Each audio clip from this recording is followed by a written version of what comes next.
तो दोस्तों Lakshmi India finance ने अपने क्वार्टर वन के नंबर को डिस्क्लोज कर दिया है। तो चलिए देखते हैं क्या है क्वार्टर वन के नंबर्स के अंदर। डाटा लाख्स में दिया गया है, मैं आपको क्रोर्स में कन्वर्ट करके समझाता हूँ कैसे क्या हुआ है।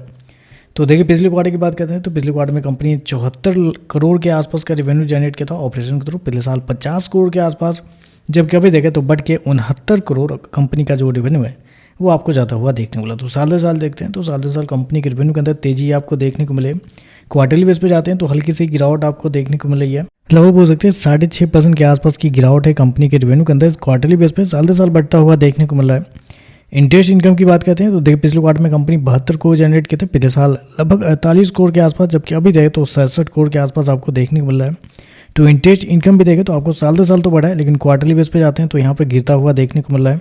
और कंपनी के नेट इंटरेस्ट इनकम की बात करते हैं तो मुझे लगता है कि नेट इंटरेस्ट इनकम वो भी आपको साल दर साल बढ़ता हुआ देखने को मिल रहा है। जो पिछले साल 24 करोड़ के आसपास था, अभी देखें तो लगभग बोल सकते हैं 34 करोड़ के आसपास आपको देखने को मिलता है। तो इंटरेस्ट इनकम भी देखें तो आपको नेट इंटरेस्ट इनकम भी देखें तो आपको साल दर साल बढ़ता हुआ देखने को मिला है। मतलब बहुत छोटी कंपनी आप कहेंगे, बेसिकली मुझे पता नहीं था इतनी छोटी कंपनी है। मतलब 30-34 करोड़ का नेट इंटरेस्ट इनकम आपको देखने को मिला, तो बहुत छोटी ही कहेंगे आप इसको। खर्चे की बात करते हैं तो देखिए पिछले क्वार्टर में 56 करोड़ के आसपास खर्च किए थे, पिछले साल 42 करोड़ के आसपास, जबकि अभी देखें तो कंपनी खर्चे 57 करोड़ आपको जाता हुआ देखने को मिला। तो खर्चे देखें तो खर्चे ठीक है, कंट्रोल में साल दर साल तो है, लेकिन क्वार्टरली बेस पे देखते हैं तो ज़्यादा आपको देखने को मिल रहा है। क्योंकि याद रखिए क्वार्टरली बेस पे आपका रेवेन्यू आपको गिरता हुआ देखने को मिला है, लेकिन खर्चे देखते हैं तो खर्चे आपको बढ़ते हुए देखने को मिल रहा है।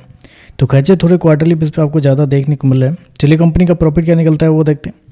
तो देखिए पिछले क्वार्टर में कंपनी लगभग 14.5 करोड़ के आसपास के प्रॉफिट में थी, पिछले साल 6.5 करोड़ के आसपास, जबकि अभी देखें तो बढ़ के 9.5 करोड़ आपको जाता हुआ देखने को मिला। तो साल दर साल जाते हैं तो साल दर साल कंपनी के प्रॉफिट के अंदर तेजी आपको देखने को मिल रही है। लोग बोल सकते हैं 45% के आसपास का जंप है कंपनी के प्रॉफिट के अंदर साल दर साल। लेकिन वहीं अगर क्वार्टरली बेस पे जाते हैं तो क्वार्टरली बेस पे कंपनी के प्रॉफिट के अंदर गिरावट आपको देखने को मिल रही है। लोग बोल सकते हैं 43% के आसपास की गिरावट है। तो कंपनी के प्रॉफिट देखे, प्रॉफिट रेवेन्यू सारा कुछ देखे तो क्वार्टरली बेस पे गिरता हुआ देखने को मिला है, जबकि साल दर साल बढ़ता हुआ देखने को मिला है।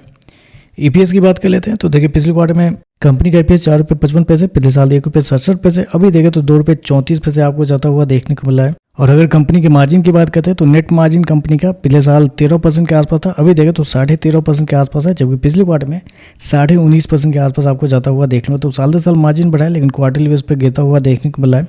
और कंपनी के एनपीए की बात करते हैं तो ग्रॉस एनपीए कंपनी का पिछले साल 1.06% था, अभी देखें तो बढ़ के 1.28 आपको जाता हुआ देखने को मिला, जबकि पिछले क्वार्टर में 1.07 के आसपास था। तो कंपनी के ग्रॉस एनपीए देखें तो आपको साल दर साल क्वार्टर बढ़ते हुए देखने को मिला है। जबकि नेट एनपीए देखते हैं तो 0.63% पिछले साल था, अभी देखें तो 0.68 है, जबकि पिछले क्वार्टर में 0.48 के आसपास था। तो एनपीए देखें तो एनपीए यहाँ पे आपको कमजोर देखने को मिले, बढ़ता हुआ देखने मिला है साल दर साल क्वार्टर दोनों। तो ओवरऑल देखें तो मेरे हिसाब से थोड़े से मिक्स नंबर कहेंगे, या थोड़ा सा कमजोर भी आप करना चाहे तो कर सकते हैं, क्योंकि एनपीए आपको बढ़ता हुआ देखने मिला है। कंपनी के क्वार्टरली बेस पे हर कुछ गिरता हुआ देखने, रेवेन्यू गिरा है, मार्जिन गिरा है, प्रॉफिट गिरता हुआ देखने को मिला है। साल दर साल नंबर अच्छे आपको देखने को मिले। बाकी देखते हैं मार्केट इस पर कैसे चेक करता है। आजकल बस इतना ही। वीडियो पसंद आए तो लाइक कीजिएगा, साथ में साथ चैनल को सब्सक्राइब जो कीजिएगा। धन्यवाद।